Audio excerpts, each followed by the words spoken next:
Hello दोस्तों, हमारे channel पर आपका स्वागत है। आज हम बात करेंगे पावर बीआई में रेफरेंस के बारे में। डेटा का रेफरेंस क्रिएट कर सकते हैं। जैसे कि हमारे पास कोई एक्चुअल डेटा है, हम उसमें नहीं चाहते एडिट हो, तो उसके लिए हम क्या करेंगे, एक अपनी मेन टेबल को रेफरेंस टेबल बना देंगे। जिससे क्या होगा, हम रेफरेंस टेबल में जो भी चेंजेस करेंगे वो हमारी मेन टेबल में नहीं होगा। तो आइए दोस्तों देखते हैं हम ये कैसे करते हैं।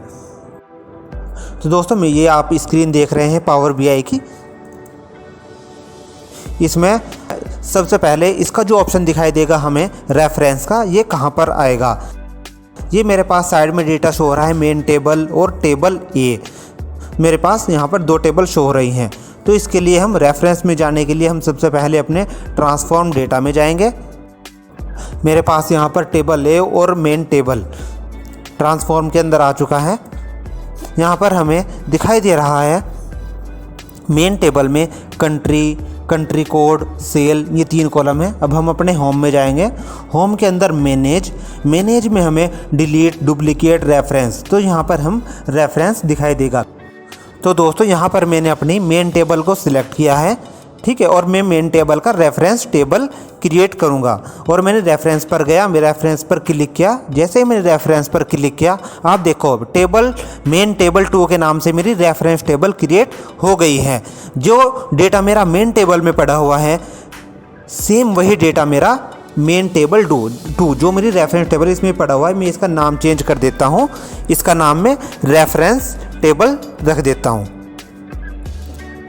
तो दोस्तों यहाँ से मैंने इसका नाम अपडेट कर दिया है। जैसे मैंने अपडेट किया, मेरे पास 2 टेबल है, अब मेन टेबल और रेफरेंस टेबल। रेफरेंस टेबल में मेरा कंट्री को मैंने सिलेक्ट किया और मैं इसके अलावा जो भी कॉलम है उनको रिमूव कर देता हूँ। मैंने यहाँ से बाकी के 2 कॉलम रिमूव कर दिए, रिमूव अदर कॉलम। अब मेरे पास कंट्री का 1 कॉलम रह गया। इसी तरह अगर हम मेन टेबल में अपना डेटा देखेंगे तो उसमें मेरा डेटा जो का त्यों है और मेरा जो चेंज हुआ है वो रेफरेंस टेबल के अंदर हुआ है।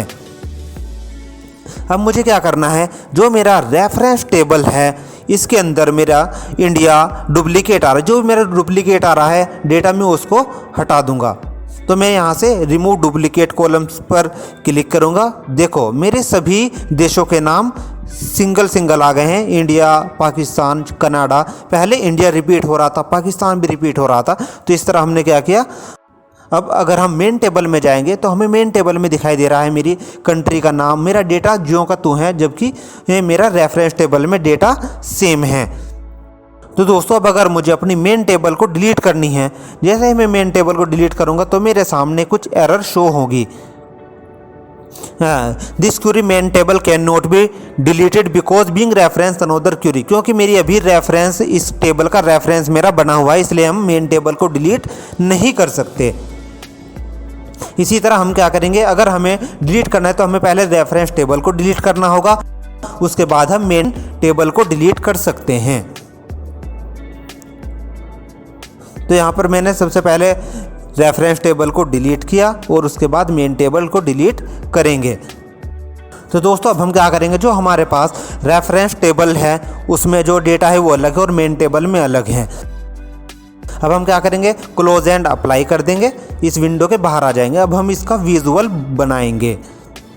ये मेरे पास स्क्रीन हो चुकी है। देखो यहाँ पर मेरा अभी मेन टेबल और डेटा टेबल आ रहा था। अब ये जैसे ही लोड हुआ तो मेरे पास रेफरेंस टेबल कॉलम शो हो चुके हैं, इसके अंदर हमें टेबल शो हो रहा है। अब मैं क्या करूँगा, यहाँ से एक टेबल का विजुअलाइजेशन ले लूँगा और उसके अंदर जो मेरा रेफरेंस टेबल में डेटा है, ये मेरी मेन टेबल है और इसके नीचे रेफरेंस टेबल है, इसके अंदर मैं कंट्री का इसके अंदर डाल दूँगा कॉलम। जैसे मैंने कंट्री कॉलम डाला तो देखो मेरी रेफरेंस टेबल में जो भी शो हो रही है कंट्री के नेम यूनिक, वो शो हो गए हैं। तो दोस्तों इस तरह से आप पावर बीआई में रेफरेंस को यूज़ कर सकते हैं। तो दोस्तों ये था हमारा पावर बीआई के अंदर रेफरेंस। ये बहुत ही इजी था, ठीक है। इसको आप आसानी से कर सकते हैं। इसके बारे में अगर आपको कोई भी जानकारी हो तो आप हमारे कमेंट बॉक्स में जाकर कमेंट कर सकते हैं। दोस्तों जुड़े रहे हमारे चैनल के साथ। धन्यवाद।